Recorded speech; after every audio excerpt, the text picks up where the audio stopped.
All right, welcome everybody. Thanks for joining us here at the School of Love. We are here talking today with Jonathan and Yuri Jesper. We're really excited to have you guys here today. So say hello to everybody. And Hi. We have our baby. Oh. And how long have you two been married? 10 years. Yeah. 10? This year's 10 years anniversary. Wow.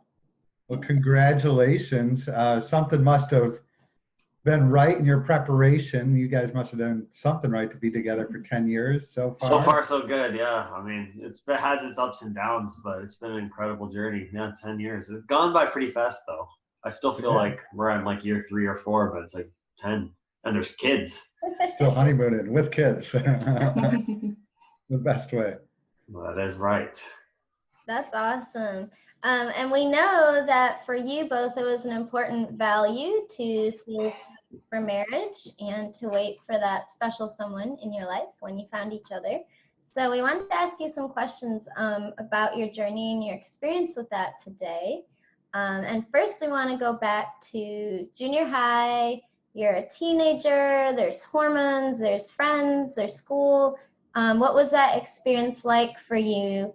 You know, choosing to wait for marriage, kind of going against what's normal or the norm these days. Yeah, can you share about that? Sure. Want me to start? Sure. Yeah, so I'll start with my experience. I was kind of brought up from a young age with the kind of the mindset or attitude that it's best to wait to have sex until marriage. And I can remember very clearly the junior high age, especially when my hormones were going through that. I think one feeling I had was anticipation. Like I was excited. I was only like, 13 or 12 or 13 or something. So the fact that I would get married maybe in my 20s or something like that felt like a lifetime away. And I'm just like, oh my gosh, this is going to be forever. So the first feeling I had was kind of anticipation. Also a feeling of like, this is going to be so long and forever. I don't know when I'll be able to, release this hormone emotions I'm feeling. The second one was when all my friends started to get more sexually involved, and it happened at a pretty young age also, I think around the same time, 13, 14 years old, is sometimes I would feel kind of lack of love. Like I would feel left out. People were doing things that I wasn't doing, and they were all excited and talking about stuff that I wouldn't do. And sometimes I wouldn't feel as cool as them because I wouldn't have something to say. And I was different, and I was kind of outcast in that aspect. So I would say for me that those are two big feelings and emotions I had when I was preparing. But I had this mindset early on, and it was a lot of it was just like early on I was kind of ingrained, like I think I'm gonna wait to have sex until I'm married. It was just the values I was brought up with, and I committed to it. So a lot of it was just trust, thinking that even though right now it's difficult, it's got to be worth it in the end. And so those are the things I had. For me, it was actually more easier for me than my husband, because my parents kind of taught me that it's good to wait to have sex, and then. Yeah, I really like the value of it. So I was kind of maybe more weird side in the school because just like my husband just talked about, but my friends of course were talking about having boyfriends and girlfriends, but I never really I don't know, like I always felt that someone's waiting for me. So yeah, I really I was weird. You still are a little bit. I'm still weird, but yeah, I wasn't so struggle with that.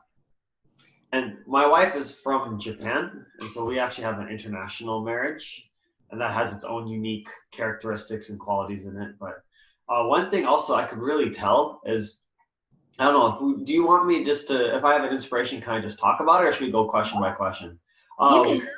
So one of the things she mentioned about is she never really struggled about it. And what I was shocked about is like one time I asked my wife, I was like, so Yuri, you know, you're growing up, right? I'm sure there's got to be some cute guys in Japan somewhere.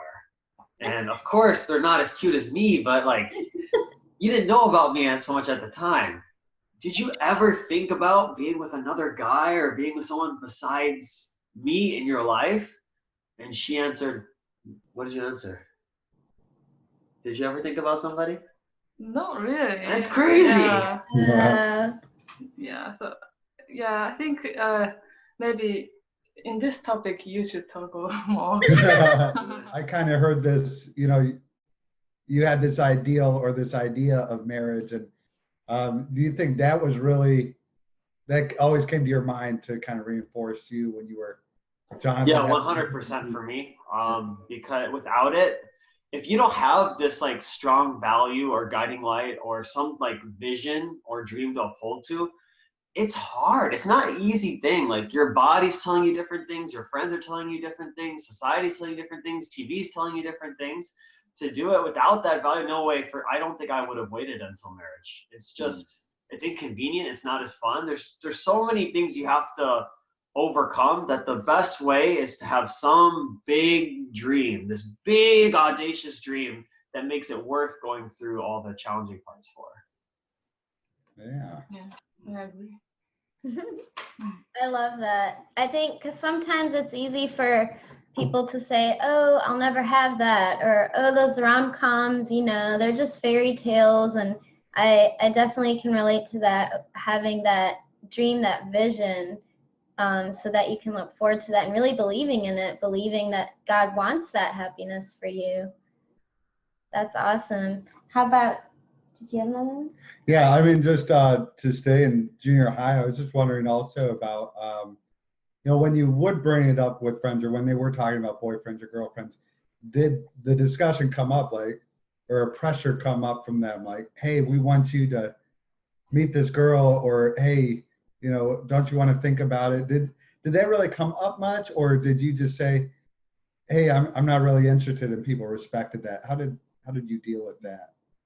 I was kind of embarrassed by it, so I would like defer it or like say, yeah, I'm just not interested right now, or some other reasoning of that. My sister went to the same school as me, and she was completely the opposite. She was like so proud. She was actually kind of criticizing her other friends, like, you guys are all just like, you guys should all be waiting too, and stuff like that. And she was like, she owned it. She made a same decision as I did, and I was quite proud of how she did it. But no, I was the more shy one. I was kind of embarrassed by it and didn't want to talk about it. I tried to defer it away. Yeah. Did they throw pressure at you though because of that? Did anyone ever like, hey, Jonathan, come out to this party, come out and... There were situations. At one party, a girl wanted me to go and lie down on the bed with her, and some other thing happened. I realized then that I didn't go to any more parties. I just didn't think that was a good environment. But no, it didn't happen a lot because I was very careful with who I surrounded myself with. And I think in general, for having a successful life, the environment you put yourself in is so important. To be around people that support you, that understand you, that have the same values as you, or else if not, people are just going to bring you down. And it's the same for like business. You should be around people that have the kind of success you want. And then for relationships, you have to be around people that have the same kind of values as you. So I was pretty strict with that. That's why I was grateful to have friends like Lena growing up, because she was very clear. So it was a great support system for that for me. Jonathan and I go way back. We kind of grew up together.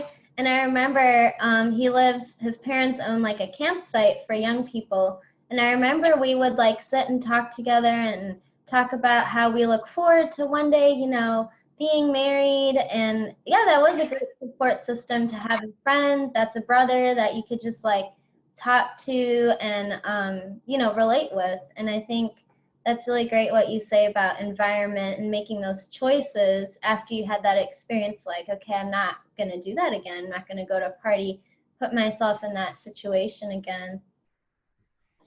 Now, also, I think for both of you, you mentioned a little bit about, well, Yuri, a little bit more about her parents talking to her. Both of you, would you say your parents did talk to you about marriage, about sex, about purity? And if they did, was it something very uncomfortable or made you squeamish, or did they, was it a one-time talk, or was it kind of a continual conversation and you felt like you could bring it up? And how did they kind of generate that kind of culture or environment for you? My parents actually didn't really like talk to me in person, like one-to-one, but they kind of showed me by like their life, like how they love each other, very purely. Like they always talk about like my mom talks about how she likes her dad, her husband, and I've seen them like loving each other. That's more important than maybe them talking to me that like you have to wait or something, like force me to do something. So that was, I think, very they showed me really important stuff. Yeah, my experience was a little different. My parents talked a lot about it. They were very open with it. Both my dad and my mom were very open talking about sex and things like that. For me in high school, it was actually kind of fun because my mom wouldn't be afraid to tell me like sex jokes if she heard something that was funny. And that was cool because then I felt like I didn't have to like worry about changing my jokes or language around my mom, so I could just be open about that stuff. But then later on, transitioning to married life, it created a great bridge to talk about other issues if there ever was, because we already had that kind of connection. My parents talked a lot about the biggest reason my parents were sharing about it is just the fact that the school of love term, I really love it. I think it's the perfect term. And the fact is, to have an environment to grow and experience the best love, it needs a structure, and that best structure is a committed relationship. And for me, my parents kind of helped plant a dream in me, and then I really own that dream, and it's what carried me through until our marriage. Aww. That's awesome. So two different parenting styles, of where Yuri's parents was more leading by example, and then with Jonathan, you're able to have those kind of natural conversations, and very cool. I guess that brings us to your parenting, right? So you have two little ones. Yeah. Oh no. How are you thinking to bring these conversations up with them? Have you thought about it? How do you plan to instill these values? I assume it was worth it for you, so you want to pass that on to your kids. How are you thinking to approach that as parents? Have you guys read the book Real Love by Greg Bear? We should. Best book I've ever read, I think, and it's really kind of impacted how I think about things. But the premise of the book, and I really agree with it, is that the one thing our soul needs is unconditional love. And without it, when we don't have unconditional love, then we're empty, we're afraid, it's the worst feeling in the world. We'll do anything we can to get rid of that feeling of not being loved unconditionally. So what happens is we all fill it up with what's called imitation love. And the difference between unconditional love and imitation love is imitation love has to be earned. So for instance, if you're nice to me, then okay, I like you because you're nice to me. Or girls sometimes will dress really pretty so that they can buy affection from guys. Or guys want a nice car so they get the attention from girls. Or I'll buy you something so that you praise me. Or it goes on and on. And actually, when I read, I realized so many reasons of the things why I do things is because I'm actually trying to get imitation love. It's very short-lived, but man, it feels so much better than being empty and afraid. And I think that main goal or point is I realize when I'm a parent, the number one thing that I want to distill for my kids is that they know that they are unconditionally loved, that they can feel that value, that they can grow up with that sense of self-worth. And to do that, I think that the best way is to be in a structured, committed relationship and then provide that for their kids. And I think also the fact is that real love is not an infatuation. It's not something that you just fall, you fall in love and fall out of love. Real love is like a plant. You have to grow it. You have to tend to it. You have to pull out the weeds. You have to water it. You have to put the nutrition for the soil, all that kind of things. And to do it, it takes work, and you have to grow that love. And so if you're going to go and be very intimate with someone, if you're going to share your whole heart with them, your whole life with them, it's better to do it with someone that you know is committed to you. So if they're not willing to say, I'm committed to you 100%, I'm going to love you unconditionally, and I'm going to go on this journey of life together. If they're not willing to make that lifelong commitment, then in a sense, it's almost like, what's the point? And sometimes people say, well, I want to test the boundaries and I want to experiment and those type of things. But when you do those experiments, from what I've seen, can a successful relationship come from that type of mindset? Yes, it can. But I've also seen so many other different outcomes where people get hurt. People have, they've gotten used, they have negative experience, negative emotions. And it just seems that for me, this perspective of having a committed relationship and you build a family together is the best structurally sound way to do it, to really go deep and have a fulfilling relationship and love. So I want to pass that down to my kids for sure. I want to talk about it a lot. I want to talk about sex openly a lot. I want them to see me making out with my wife. Not like those little, little peck kisses, like seriously kissing. Like, I want them to think 100% that my mom and dad love each other, and then they're going to feel confident in their love, our love for them as well. So modeling something for them to aspire towards, to be like, wow, like this pure love, true love lifestyle. It's not just something that's stiff and cold, or they just have sex for procreation, but my mom and dad really love each other. So your kids see that and they see, oh, that's something I want. Like, I see my other friends and they're in and out of love, but my mom and dad, wow, that's something exciting. Yeah, I think so. I think it's so different than what society normally does. But you look at like the structure of relationships, like our world, we're progressing so much. Technology, like virtual reality, augmented reality, all this stuff, we're progressing so much, but we're still so archaic and Stone Age in terms of quality of relationships. Most relationships, especially even marriages, which is like the highest of all relationships. One of the stats I heard is like, let's say 50% of marriages end in divorce. Okay, so you have 50% of marriages, the highest form of relationship we have, the lifelong commitment, end not working out. Then out of those 50%, how many couples aren't like even committed to each other? Maybe they cheat on the spouse. Maybe they have open relationships, something like that. What would be like another 30%, 40%? I don't know. I'm making up a number.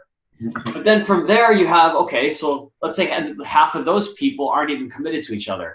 Then what percentage of the other people are committed to each other, but they're not happy? They're just, going through the motions for the kids, or they're staying true to their commitment, but they're not really happy. At the end of it, what percentage of the highest level of relationship we have, which is marriage, what percentage of marriages are truly fulfilled and happy?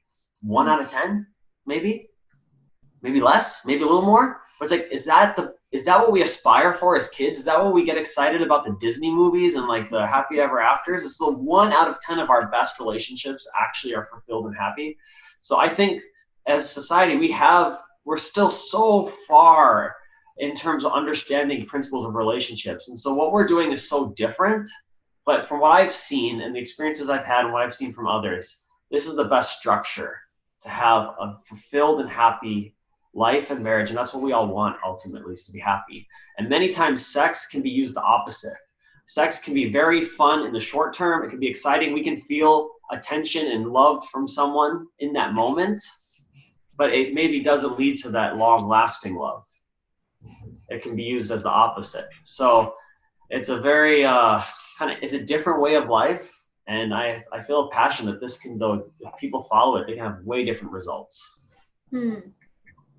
That's interesting, because they often portray, marriage as kind of this plateau, it just kind of flattens out. And the hot romance is everything before being married. And once you get married, you're just kind of together and you stay together. So giving that alternative to your kids and saying, hey, within this committed relationship, it's not just something that you love is going to last like a white heat for 1 year, but if you prepare yourself like this and commit yourself to this person and to making them feel amazing, then, this can be a love that's taught for 60 years, and it can never return.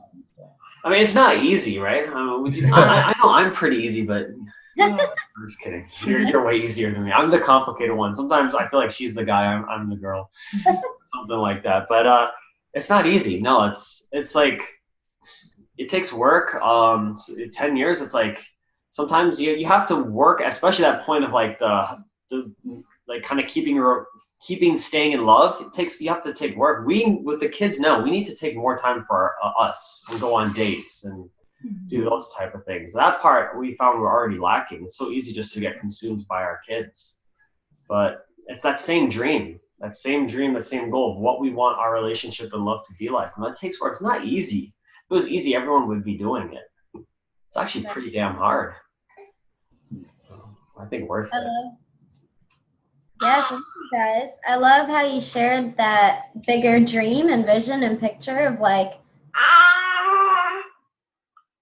the difference in the world. I think she agrees. Yeah. Yeah, that was really awesome.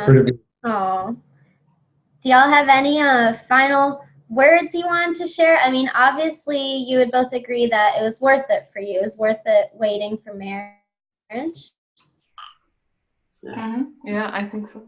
I think that I think people need to have big dreams. I think also sometimes if you are someone that comes from a broken family, if you are someone that didn't have quality of mentors or love in your life, it's easy to set the bar low and to settle for less.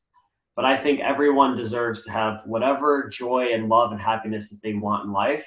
Don't be afraid to set the bar high. One thing I really respect with both Lena and Jerio is I think they set the bar very high for themselves. I know Lena, her whole life, she was talking about her husband is going to be, and I was like, man, I guess she did pretty good with Jerio, so fulfilled her wish. But don't be afraid to set a big dream. Like, even if it seems, it seems unrealistic, but like, if you grew up in a rough environment, set it that you want that deep love relationship and you want to have a great, amazing family. Set that as a goal. But then you have to back it up with the right environment and the right structure and the right steps.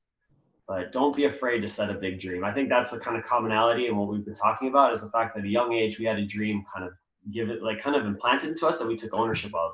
And I would share it with anyone watching. Set a big dream for your life and yourself as well. And we hope, for those watching, that this can also be a testimony to you, that you just really consider about that dream you're creating. And I know a lot of times we make financial goals or we dream big this way or we dream big on our health. But love is really kind of the greatest dream we can have. And, even without the money or without our health, if we can have loving relationships, that's kind of the hope for everybody. And so dream big on that and wait now for something much better in the future. So. Yeah, 100%. So thank you guys so much for sharing and continue to follow different videos on this. We want to help many families understand the School of Love and how we can train each other and support each other. And there's a whole network of people working towards this dream. And we hope to continue to bring people like Jonathan Yuri to your screen. Thanks so much, guys, for helping us and speaking out about your great experiences. Thank you. Thank you. Thank you.